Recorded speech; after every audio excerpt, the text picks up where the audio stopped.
The night sky over Earth changed forever when strange lights appeared high above the atmosphere, moving in unnatural patterns and leaving trails of glowing fire. At first, people thought it was a meteor shower, maybe a rare cosmic event. But then the colors changed. Bright blue bursts, green pulses, and orange beams that seemed to chase each other through the stars. Observatories and space agencies around the world went on high alert. Communications between satellites picked up strange energy signatures that did not match anything Earth had ever seen. Within minutes, telescopes captured what could only be described as ships, dozens of them fighting above the edge of the solar system. The battle was massive, and none of it involved Earth.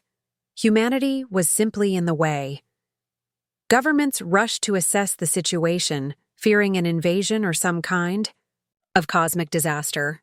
But this wasn't about Earth at all. It was a war between two alien forces, and their conflict had slipped dangerously close to the blue planet they barely noticed. Explosions rocked the upper orbit, and fragments of burning ships fell into the atmosphere, streaking like comets. One of them, a large, claw-shaped cruiser, broke off from the chaos and crashed into the Utah desert, tearing through sand and rock before finally stopping near a quiet canyon. The area was sealed off within hours, and a highly trained Specials Forces team was sent in to investigate. They expected danger, maybe resistance. What they found was something else entirely. Inside the wreck, the soldiers found the remains of an alien crew, thin-limbed, armored in tough chitin with insect-like features. The few survivors huddled in the corner of their broken ship, not hostile, but terrified. Their wide, multifaceted eyes darted around the humans like prey watching a predator. Their translator devices, damaged but functional, spoke in broken English. "Mercy, please, do not eat us." The soldiers looked at each other in confusion. These beings had crossed the stars, fought in a war beyond anything Earth had imagined, and yet they were afraid of humans. Back at a secret facility, scientists and linguists worked quickly to piece together what the aliens were saying. They identified themselves as Zarkari, part of an empire locked in battle with another species called the Dren. Their ship had fled from a larger battle and accidentally entered Earth's orbit. But it was the reason for their fear that shocked everyone. The Zarkari had picked up Earth satellite broadcasts during their descent, television signals that had traveled into space for decades. They saw war documentaries showing human history filled with conflict and conquest. They saw news reports of riots and explosions. They watched boxing, MMA, military training videos, and action movies where humans defeated impossible odds. They did not understand fiction. To them, these broadcasts were real-time evidence of what humanity was like. To the Zarkari, Earth was a death world, full of violent storms, massive beasts, unpredictable weather, and humans who not only survived it, but thrived. They believed humans were a species that laughed during war, fought for fun, and celebrated chaos. They thought Earth was the most dangerous planet they had ever seen, and humans were its deadliest creation. The irony was overwhelming. Humanity, unaware of galactic politics, had always feared the day aliens might arrive. But now, it was the aliens who feared them. Not because of weapons or numbers, but because of how humans seemed: fearless, reckless, and unstoppable. As news of the crash and its strange visitors was kept hidden from the public, world leaders met behind closed doors, unsure whether to reveal the truth. A new question hung in the air like a storm cloud. If the galaxy saw humans as monsters, what would happen when the rest of them came looking? The silence after the battle was just the beginning. Far beyond the stars, in the quiet corners of the galaxy, a whisper began to grow louder. A name, once unknown, now spoken, with caution Terrans.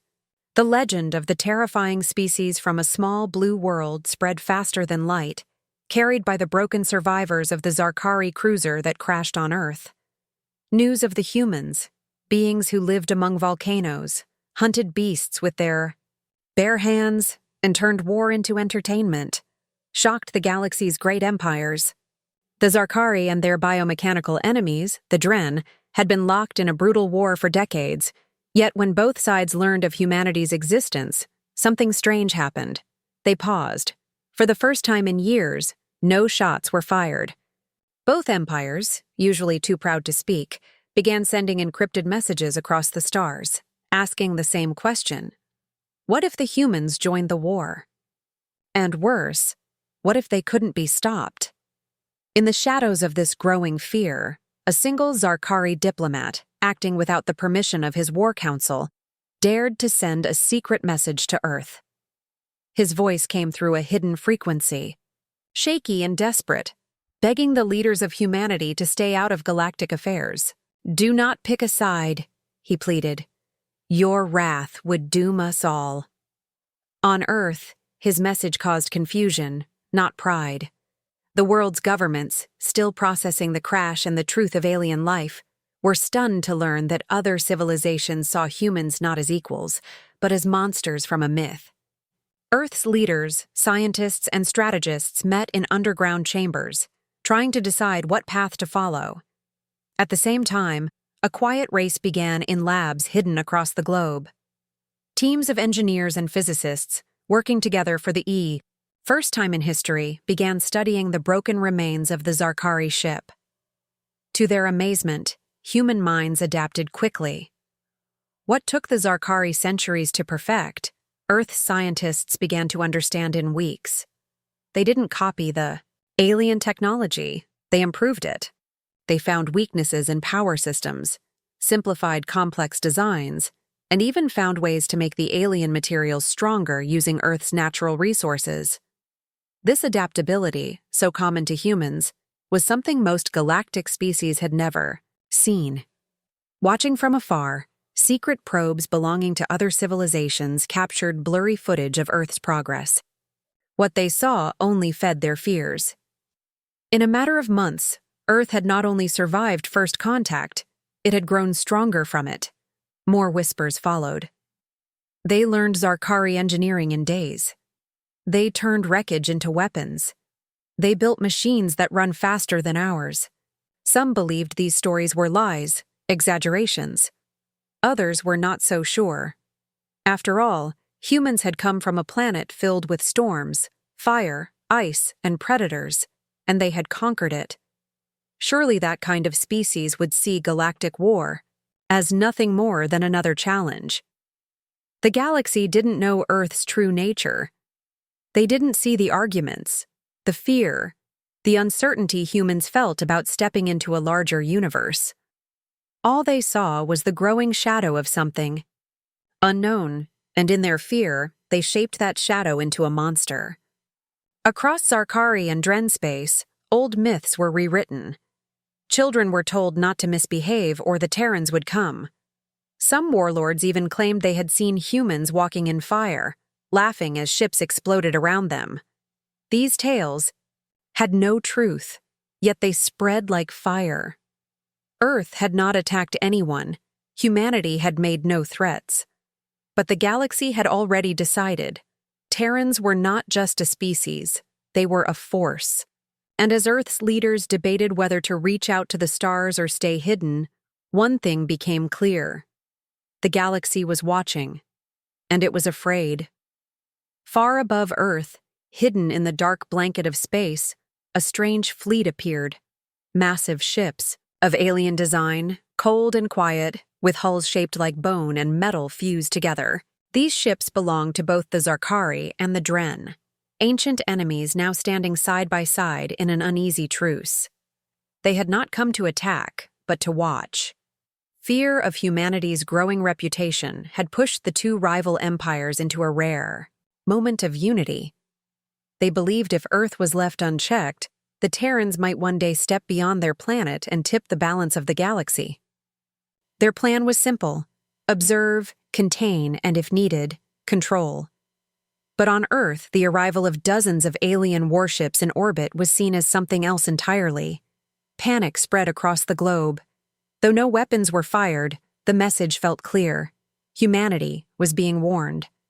Earth's governments, now working together under a loose global defense pact, moved quickly. The world had changed since first contact, and humans had no intention of appearing weak. New satellites were launched, air defenses activated, and leaders across continents agreed to send a peaceful envoy to the alien fleet. Their mission was to open dialogue, to show the galaxy that humanity could be reasoned with. Carefully chosen diplomats, scientists, and cultural experts boarded a sleek shuttle built from human and alien technology, carrying gifts, messages of peace, and carefully translated documents. At first, everything went smoothly. The shuttle was welcomed aboard one of the joint Zarkari-Dren vessels, where the aliens tried to hide their nervousness behind polite words and stiff movements. But then, something unexpected happened. One of the human envoys, a cultural advisor named Dr. Lang, brought along a small gift for the alien youth, an old-fashioned plastic dinosaur toy, a symbol of Earth's ancient past, something simple and harmless. As the toy was presented with a warm smile, a Dren commander saw it and froze. His eyes widened in shock. The creature, small, sharp-toothed, frozen mid-roar, was misunderstood as a living pet. The Dren, a race born from a metal world with no natural predators, had never seen creatures like dinosaurs. Their history held no stories of beasts with claws and teeth like that. The idea that humans kept such things as toys, or worse, pets, made his blood run cold. In a panic, he shouted in his own language, drawing weapons and ordering security to full alert. Zarkari soldiers, confused and tense, followed suit. The humans were caught in a nightmare they didn't understand. Words failed, translators struggled, and in the span of 2 minutes, a peaceful meeting collapsed into chaos. Alarms blared. Earth's delegation was rushed back to their shuttle as sirens echoed through the alien ship. No shots were fired, but the damage was done. Humanity's attempt at peace had been twisted into fear. Back on Earth, news of the failed meeting spread quickly through classified channels. Leaders met in urgent sessions. They realized now, without a doubt, that the galaxy did not see them as future allies. They were seen as a threat to be watched and contained. The alien fleet above Earth wasn't a welcome party. It was a prison guard. Earth's scientists, engineers, and military minds began working faster than ever. If the galaxy wanted to cage humanity, then humanity would need to prove it could not be caged. Suspicion grew. Trust faded. The brief hope for a peaceful beginning slipped away, replaced by the cold truth that Earth's place in the stars would not be given. It would have to be earned. And somewhere, in the silent void between Earth and the fleet above, a single misunderstanding had lit the fuse for what could become the next great turning point in human history. In the middle of global tension and galactic suspicion, Earth unveiled a secret it had quietly built in silence. Its first deep space starship, the UES Valiant. Sleek, powerful, and beautiful in design, it was unlike anything the planet had ever created.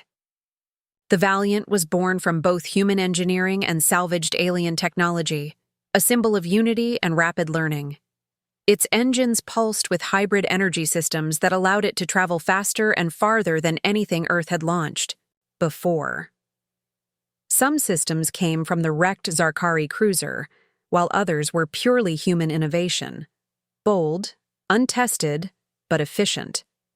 The announcement of its launch shook the quiet watchers above Earth. The Zarkari and Dren observers tried to stop the mission, arguing that Earth wasn't ready and that the Valiant was a clear threat. But Earth's leaders stood firm.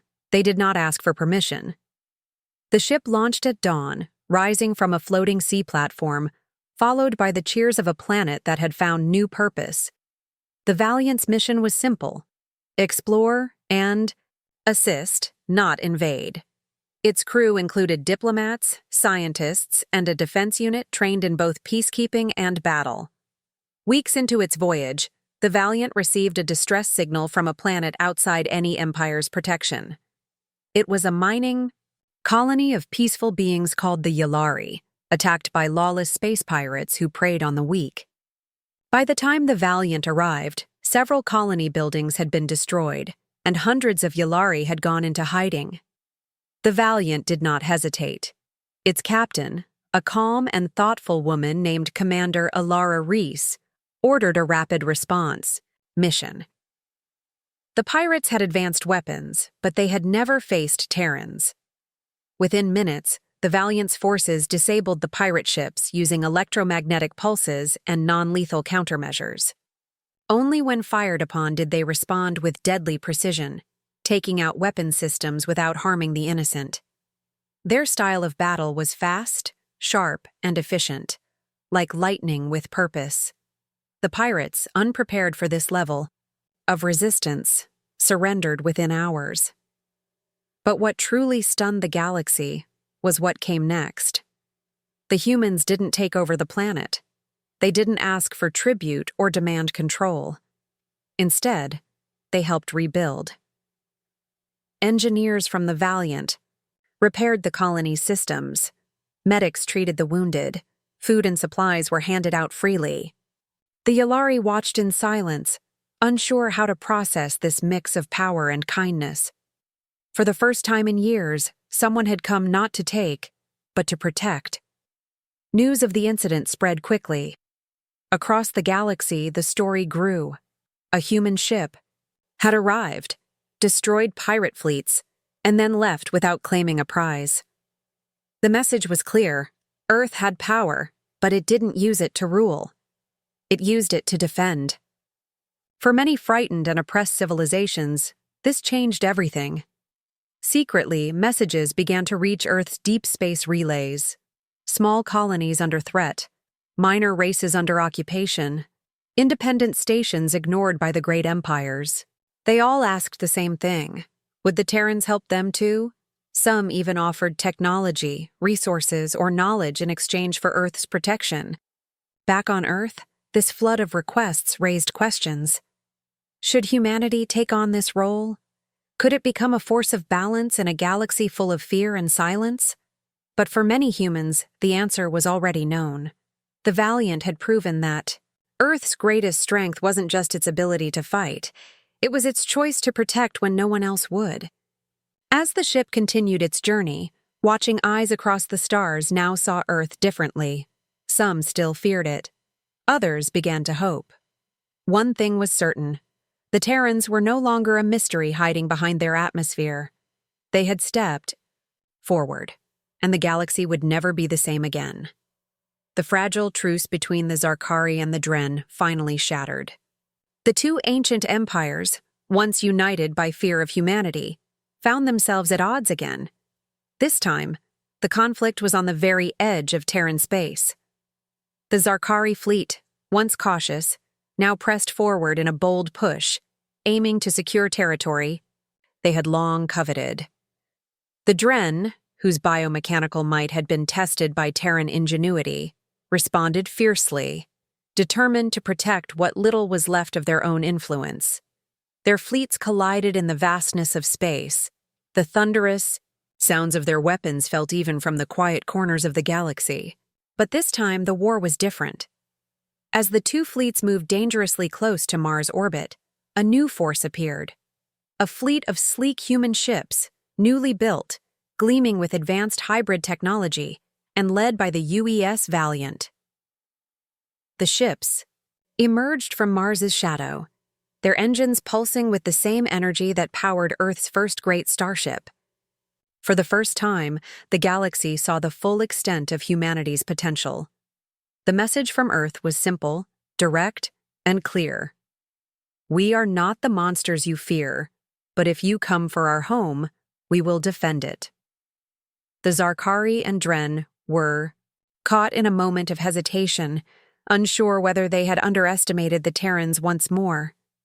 Earth's fleet, while smaller than theirs, was organized and determined. The Valiant's presence, leading the charge, sent a powerful signal. The world now understood that humanity wasn't looking for a fight.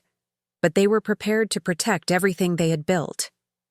For hours, the two galactic empires sat in a tense standoff, their ships circling in the cold darkness. No shots were fired. Instead, Earth's fleet relied on strategy, bluffing, and psychological warfare to hold the line. The Terran ships positioned themselves in ways that suggested greater numbers. Holographic decoys mimicked the appearance of entire fleets, and signals were intercepted by both the Zarkari and Dren, making them believe that Earth had more forces, hiding just beyond their reach. The Zarkari, in their pride, miscalculated the Terran resolve, thinking their vast warships could intimidate the humans into retreat. The Dren, driven by their own distrust of the Zarkari, hesitated, wondering if they had misjudged their Terran counterparts. What neither side anticipated was the quiet calm of the humans.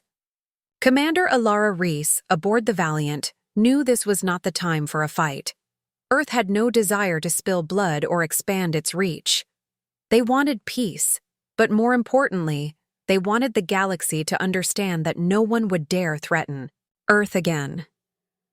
As tensions reached their peak, the Zarkari and Dren fleets slowly pulled back. The human fleet, smaller but more unified, had successfully stopped a war from spilling into their home system, without firing a single shot. The galaxy was stunned. The Terrans had once been seen as terrifying, unpredictable creatures of war. But now, in a moment of unprecedented diplomacy and tactical brilliance, humanity had proven that they were terrifying only to those who would bring chaos to peaceful worlds. The galaxy had witnessed the rise of a new power, one that did not conquer but protected, and in that protection, a new understanding began to form. The Terran Accord, an alliance of human protection and peacekeeping, started to take shape. Other races, once fearful, now looked to humanity as a potential shield against tyranny. Earth, no longer seen as an isolated, chaotic world, had become a beacon of hope, a force that could stand against oppression and defend the weak. And so, a new era began, one where the Terrans were no longer feared as destroyers, but respected as the galaxy's unyielding shield, a force that would stop any who sought to harm the innocent. The stars were no longer filled with the sounds of war. Instead, they held the promise of a lasting peace, with humanity standing at its center, protecting the future.